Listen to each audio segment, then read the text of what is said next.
so that it's possible to document exactly who knew what when, and exactly who overrode that, what the attempts were to reform, to start getting through these terrible bottlenecks.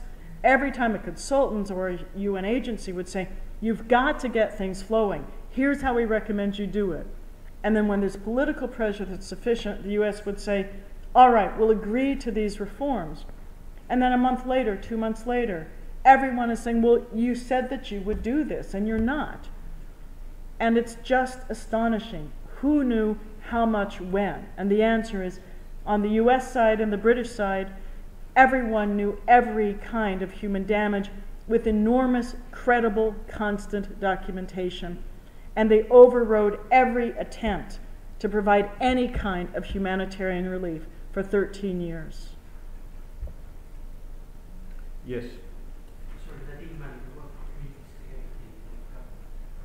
are there any parallels for the sanctions that were placed on Iraq?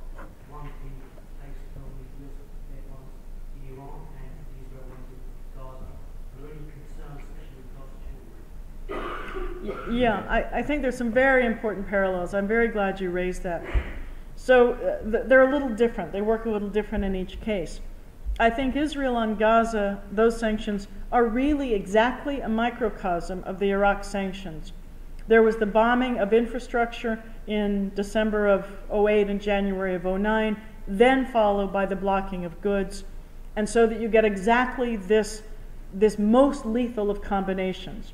First, all the means to sustain human life are bombed, and then it's not possible to bring in what you need to get things functional again. So I think Gaza is exactly parallel to Iraq. Iran is different because there has not been the bombing and the physical destruction of the country.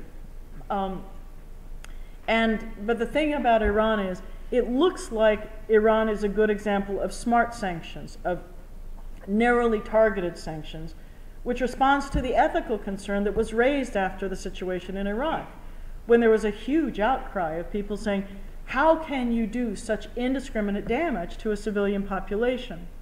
So then there was enormous political pressure to create smart sanctions that would only identify those policymakers who were responsible for the wrongful acts and target them in a way that didn't bleed over into the whole population. So the Iran sanctions look like that. And the way they look like that is that there's lists. And the lists use the word targeted.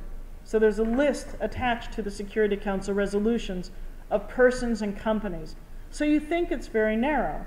But if you look at some of the companies, for example, one is Irisol, the national shipping lines for Iran, excuse me. So Iran is a country that's very dependent on imports and exports for functioning. And if you target and if you attempt to cripple the national shipping lines, that's not targeted at all. How can that not have a broad, indiscriminate effect on the population? To the extent it has any effect, the effect will be indiscriminate. And the same if you look at the companies. I think it's 4 of the 5 largest banks in Iran. How can you not cripple the largest banks in the country and not expect that to have ramifications?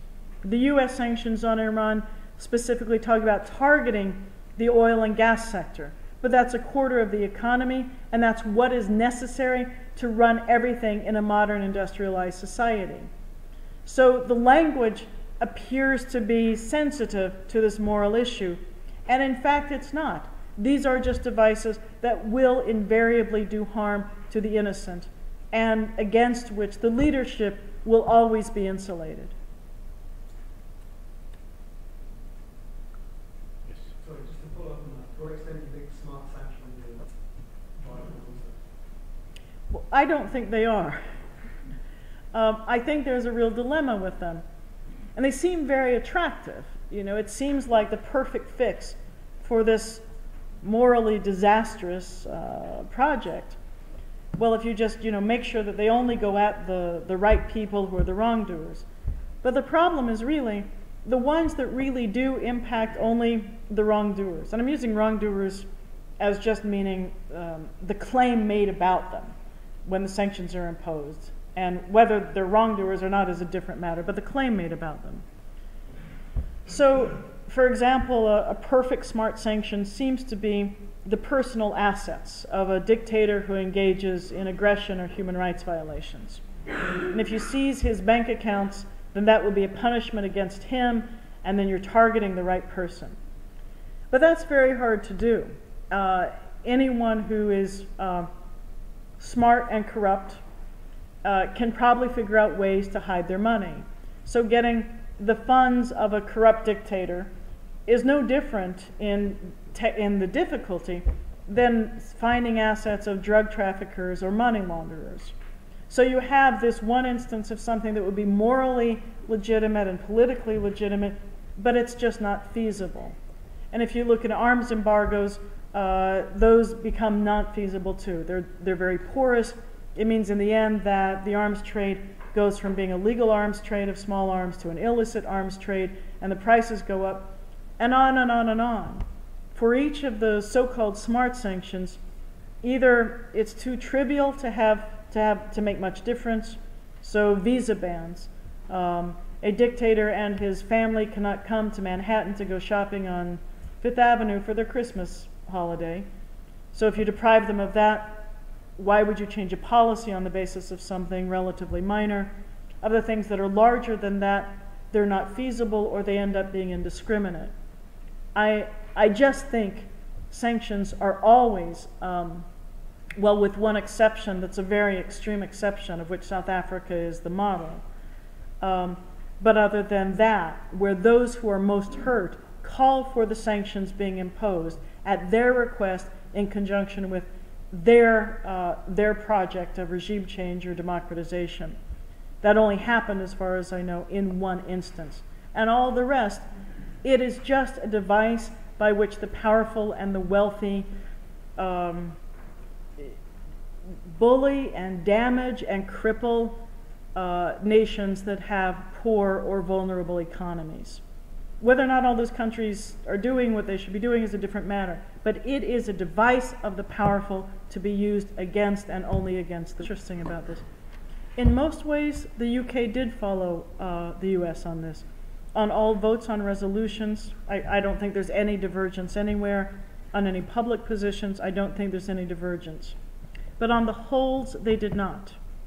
They used some, but it was nothing like what the US did. And the difference was really that the US used what we would call a risk-only analysis. Can I imagine any circumstances under which this pencil could be turned into a weapon of mass destruction? And if I can invent some relation, then I block the pencil. And so you get everything blocked in a very indiscriminate way. But there is a different measure, which is a risk-benefit. What is the likelihood the pencil will be turned into a weapon of mass destruction versus what is the good that will be done if the pencil is allowed into the country? And it's not pencils, obviously, only. It's child vaccines and water tankers and so on. And I think that as far what I've heard and what I think the documents support is that the UK did the latter.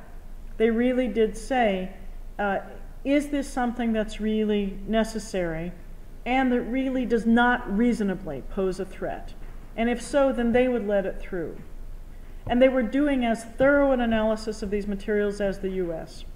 And so I think the question to ask is, the UK's interests were not that much different than the US. They were just as thorough in their examination. And so how is it that the US could find such enormously attenuated, bizarre reasons for things when even the UK, its best friend in the world in these matters, did not? I mean, you know, APAC, the people who organized a lot of the lobbying of Congress around sanctions have told me and given me access to their archives, and every time they managed to get some bit of support to lessen the sanctions, APAC would immediately have a very aggressive targeted measure or lobbying effort to end that.